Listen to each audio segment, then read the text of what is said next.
Hey everyone, Margaret Hoffman here, the owner of Agers and Condition. I'm going to answer a strength training question today. And the question is, what's the best way to strength train machines or free weights? Okay, well, I'm a functional training expert, so I'm going to say train mostly off the machines as much as you can up on your feet, okay? Because we want to train functionally. We want to train the body the way the body is meant to move, where balance and mobility comes into play, proprioception. We're able to train in multiple planes of motion, and we're able to train in combination with other exercises. So that gives us more work in a shorter amount of time. You're just going to get more bang for your buck, basically.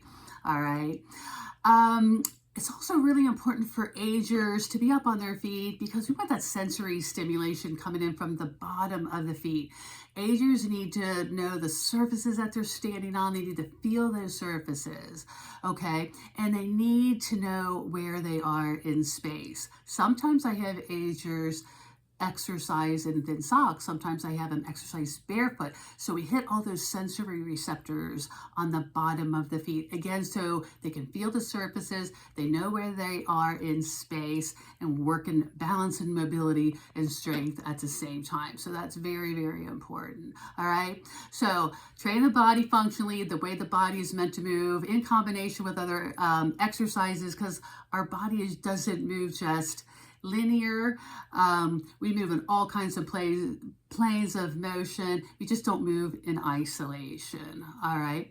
Let me give you a few examples of some combinations of exercises. So for instance, let's say you're holding a medicine ball at your waist and you do a squat with the medicine ball. And when you come up out of that squat or power up out of that squat, you press the medicine ball overhead. So you're working all your legs and your core, and you're getting shoulder work as well. More muscle groups are being recruited. All right. It's just a better overall workout in a short amount of time. Plus you're up on your feet, so you have to balance and you have to control your body, which is very important for agers. All right. So here's another one. Let's say you're going to do a lunge and you're holding some dumbbells here at your chest. You go into a lunge, or maybe even a little mini lunge for agers, and then you punch a dumbbell across your body. So if you take a left lunge forward, you punch with the opposite hand across the body. So you're getting all that leg work and balance and a lot of core coming into play, and some chest and shoulders and upper back. All right, so that's another example of a combination of an exercise. I also like swinging drills and chop sequences, okay?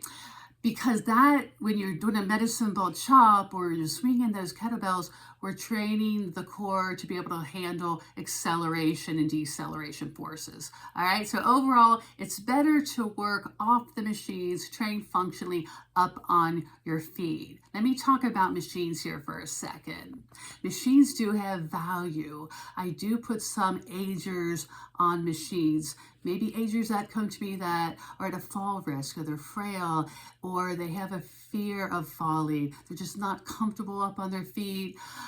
They could have some other health conditions. So in order for me to start working with them, I want them to be comfortable with me. I want them to be comfortable inside the facility. I might want to start them on an exercise machine, okay? Because that's just where they're going to feel more safe and more comfortable.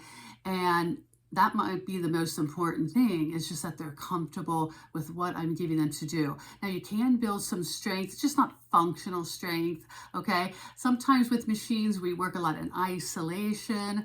For example, if you're doing a leg extension, so if you're on a leg curl, leg extension machine, and you're doing a leg extension, you're really just isolating the quadricep muscle there. Not a lot of other muscle groups are coming into play. So some machines, not all machines, just put you in isolation where you're moving in one plane, all right? But machines do have value, and you can build some strength. Also with machines, in a lot of cases, you're seated. And again, you're not up on your feet, where the balance and mobility and proprioception is coming into play. That's okay in certain situations, but overall, it's just better to be off the machines as much as you can, or use a combination of the machines depending on how you're training and what your goals are. Okay, so I'm going to end it here. So if you like this video, give me a thumbs up and feel free to share it with others. Thanks a lot. Bye-bye.